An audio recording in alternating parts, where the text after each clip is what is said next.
পড়া বিষয়ের পক্ষ থেকে বলছি, তোমরা যারা ক্লাস 10-এ পড়ো অর্থাৎ এই বছর 2026 সালে 2রা ফেব্রুয়ারি মাধ্যমিক পরীক্ষা দেবে এবং তার আগে এই 3রা নভেম্বর থেকে তোমাদের টেস্ট পরীক্ষা শুরু হচ্ছে এবং 13ই নভেম্বরের মধ্যে প্রত্যেকের টেস্ট পরীক্ষা শেষ হয়ে যাবে। আমরা পরের বিষয়ের পক্ষ থেকে তোমাদের ইতিহাসে যে 8 নম্বরে একটি প্রশ্ন 3টে প্রশ্ন থাকে, তার একটি প্রশ্ন লিখতে হয়, তার আমরা একটা চূড়ান্ত সাজেশান নিয়ে এসেছি। দেখো 8টা চ্যাপ্টার আছে, তোমরা জানো। দেখো বিভাগ উমরটা দেখো 8 নম্বরে। এখানে প্রথম এবং অষ্টম অধ্যায় থেকে কোনো 8 নম্বরের প্রশ্ন আসে না।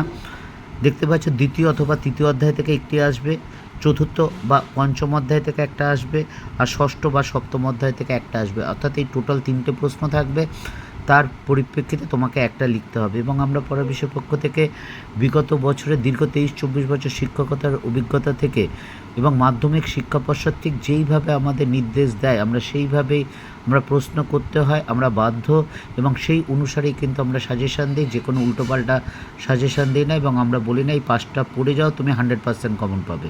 হ্যাঁ, পাওয়ার সম্ভাবনা প্রবল, 100%। প্রত্যেকটা স্কুল 42,000-এর উপরে স্কুল আছে মাধ্যমিক, সেখানে কোনো একটা কোশ্চেন হয়তো এদিক ওদিক হতে পারে, কারণ প্রত্যেক বিদ্যালয়ে শিক্ষক মহাশয়, শ্রদ্ধেয় শিক্ষক মহাশয় প্রশ্ন করবেন, হয়তো আমার যেগুলো ভালো মনে হয়েছিল সেগুলো নাও আসতে পারে, বেশ কিছু স্কুলে হয়তো নাও আসতে পারে। তবে এটা বলছি, দীর্ঘদিন অভিজ্ঞতা, 23-24 বছর শিক্ষকতার অভিজ্ঞতা বা মাধ্যমিক খাতা দেখা বা প্রশ্ন দীর্ঘদিন ধরে যুক্ত থাকায় আমাদের যতটুকু অভিজ্ঞতা হয়েছে তার পরিপ্রেক্ষিতে আমরা এটা তুলে ধরেছি।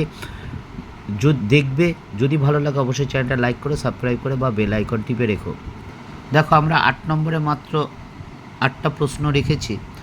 প্রথমের 6টা খুব ভালো করে পড়বে। দেখো প্রথম প্রশ্নটা, শিক্ষা বিস্তারে প্রাচ্যবাদী ও পাশ্চাত্যবাদী বিতর্ক কি? উচ্চশিক্ষার বিকাশে কলকাতা বিশ্ববিদ্যালয় অবদান আলোচনা করো। 3+5।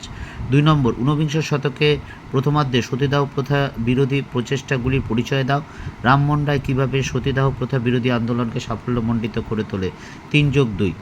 3টা, মানুষ প্রকৃতি ও শিক্ষার সমন্বয় বিষয়ে রবীন্দ্রনাথের ভূমিকা, এটা খুব গুরুত্বপূর্ণ।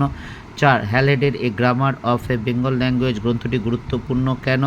এবং বাংলা ছাপাখানা বিকাশে চার্লস উইলকিন্সের অবদান।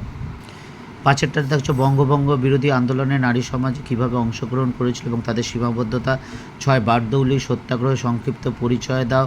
7, বাংলা ছাপাখানা ব্যবসায়িক উদ্যোগের সমন্বয়। এবং লাস্টেরটা, বাংলা ধর্ম সংস্কার আন্দোলনে রামকৃষ্ণের ভূমিকা। এই প্রশ্নগুলো পড়ো, অবশ্যই তোমরা কিন্তু আশা করি একটা না একটা কমন পাবে। 3টে কমন পাবে না এটা নিশ্চিত, তবে আশা করি একটা না একটা অবশ্যই কমন পাবে। পড়া বিষয়ের পক্ষ থেকে এতটুকু, অগ্রিম শুভেচ্ছা রইল।